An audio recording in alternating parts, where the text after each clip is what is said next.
So the Jaguars had to take the receiver that would want him. And listen, we thought it could last, but we knew that this was a possibility. Fuck, man. Congratulations to the Jacksonville Jaguars for taking Brian Thomas Jr. He is gonna work. It's gonna be interesting to see what happens because you got Gabe Davis. Gabe is he's not going to be the number one receiver. He's not going to be playing as your number one outside. That's going to be Christian Kirk, who works his way in the slot.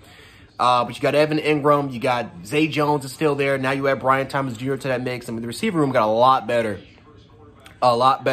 Now, I think a lot of people don't understand this. Brian Thomas, especially when it comes to those deep explosive plays, whether if it's like a deep post or whether if it's like a bomb, a lot of his best plays comes from the slot.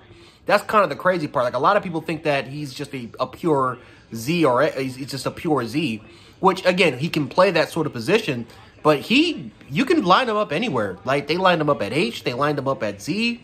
He played sometimes at X. But Brian Thomas is a hell of a football player, man. He's very, very explosive. He's a very, very explosive athlete.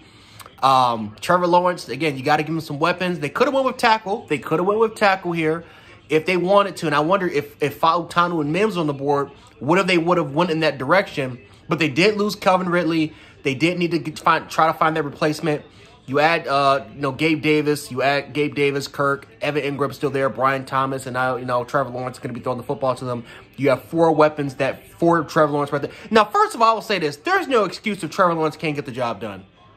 If he can't get the job done, remember, they added Calvin Ridley last year, and they missed out on the playoffs.